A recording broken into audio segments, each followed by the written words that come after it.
Sejarah dan perkembangan bahasa Indonesia. Awal mula. Secara historis bahasa Indonesia berasal dari dialek temporal Melayu Riau yang struktur dan khazanahnya hampir sama dengan dialek Melayu klasik dan Melayu kuno.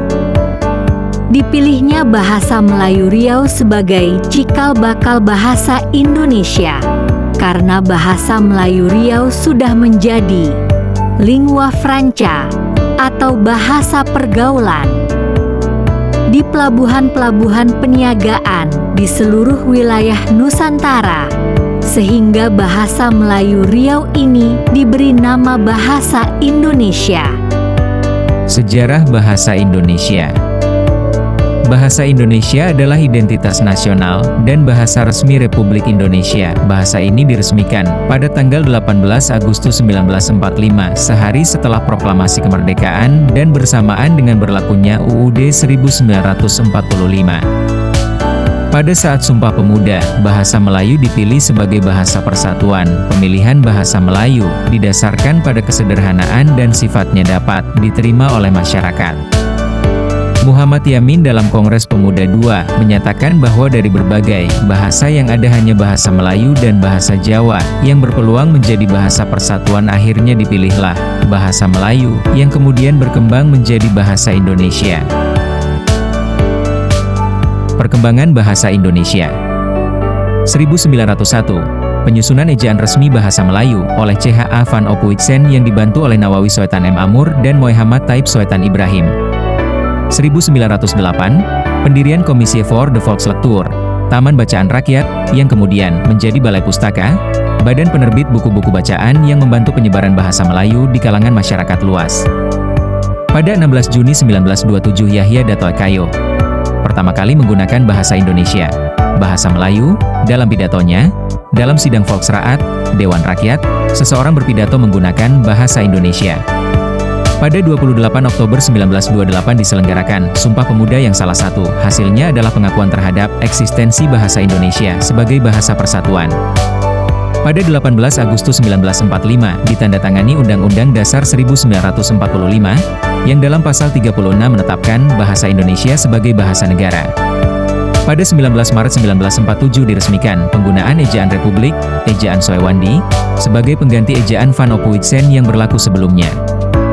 Pada 16 Agustus 1972, Presiden Soeharto meresmikan penggunaan ejaan bahasa Indonesia yang disempurnakan, EYD, melalui pidato kenegaraan di hadapan sidang DPR yang dikuatkan pula dengan keputusan Presiden nomor 57 tahun 1972. Kedudukan bahasa Indonesia. Sebagai bahasa yang berperan dalam kemerdekaan, tentu bahasa Indonesia sangat penting kedudukannya. Hal ini sesuai dengan bunyi UUD 1945, Bab 15, Pasal 36, bahwa bahasa Indonesia itu bahasa negara. Artinya bahasa Indonesia memiliki kedudukan sebagai bahasa nasional, sesuai dengan Sumpah Pemuda tahun 1928, serta menjadi bahasa negara, menurut Undang-Undang Dasar 1945. Kedudukan bahasa Indonesia sebagai bahasa nasional. 1. Sebagai lambang identitas nasional. 2.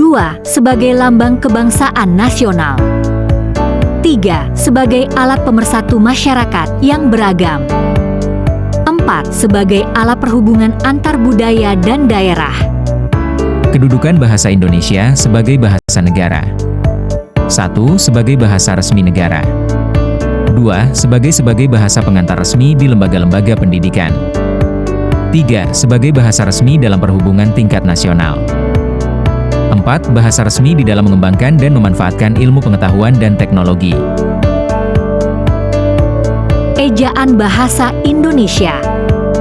Ejaan berperan penting untuk keteraturan dan kejelasan bahasa, seperti rambu lalu lintas yang wajib dipatuhi. Ejaan bahasa Indonesia telah mengalami banyak perubahan agar sesuai dengan perkembangan bahasa dan terus diperbarui. Dalam hal bunyi, penempatan, serta satuan bahasa. Perkembangan ejaan bahasa Indonesia. 1. Ejaan Van Ophuijsen. 2. Ejaan Republik. 3. Ejaan Melindo, Melayu Indonesia. 4. Ejaan bahasa Indonesia yang disempurnakan, EED. Kesimpulan, bahasa Indonesia lahir melalui perjalanan sejarah panjang dengan perjuangan besar. Bahasa ini memainkan peran penting dalam mempersatukan bangsa Indonesia dan mencapai kemerdekaan.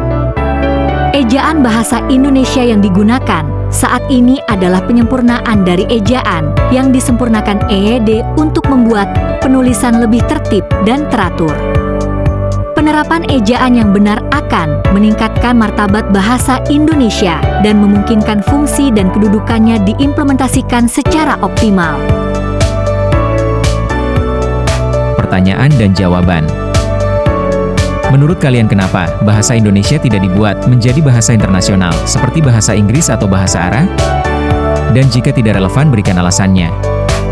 Kenapa harus bahasa Inggris yang jadi bahasa internasional? Karena di zaman dahulu kisaran abad pertengahan atau di belakangnya lagi, kerajaan Inggris tuh sudah menjajah hampir seluruh Eropa dan bahasa Indonesia masih belum ada. Bahasa Indonesia berasal dari Melayu. Jelaskan kenapa dan di mana bahasa Melayu berkembang secara fungsional? Bahasa Melayu atau Melayu Jawi pada awalnya berasal dari Pasie Pasai, Aceh, atau dalam bahasa Aceh disebut Pase, dan kemudian dikembangkan oleh Kerajaan Aceh Darussalam sebagai bahasa nasional kerajaan dan terus berkembang hingga Jambi, Riau, Johor, hingga Pulau Penyengat, dan bahasa ini masih digunakan hingga sekarang oleh beberapa negara diantaranya Indonesia, Malaysia, Brunei, Singapura, Filipina Selatan, Thailand Selatan, hingga sebagian Kamboja. Jelaskan perbedaan Melayu Pasar dan Melayu Tinggi. Bahasa Melayu Pasar adalah bahasa yang digunakan untuk kehidupan sehari-hari karena bahasanya sederhana dan tidak baku. Sedangkan Melayu Tinggi adalah bahasa Melayu yang sifatnya baku dan lebih halus bahasanya daripada bahasa Melayu Pasar. Jelaskan perbedaan bahasa Melayu klasik dan Melayu kuno. Bahasa Melayu kuno adalah bahasa yang muncul pada abad ke-7 sampai abad ke-14 yang berasal dari prasasti Hindu, Buddha, dan pengaruh Sanskerta serta Tamil. Sedangkan bahasa Melayu klasik muncul pada abad ke-15 sampai 19. Bahasa Melayu klasik ini berkembang pada zaman Kesultanan Melayu Malaka dengan pengaruh Islam, Arab, dan Persia. Seberapa relevan EED saat ini mengingat bahasa Indonesia khususnya di media sosial ejaannya cenderung tidak baku?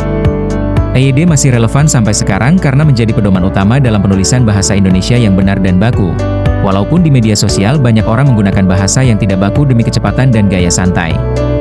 EED tetap penting digunakan dalam konteks resmi seperti pendidikan, pekerjaan, dan komunikasi formal. Apakah terdapat kecemburuan sosial jika bahasa Melayu dijadikan cikal bakal bahasa Indonesia?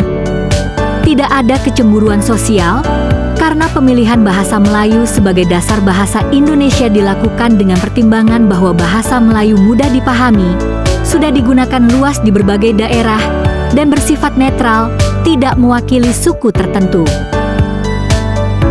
Terima kasih telah menonton video ini.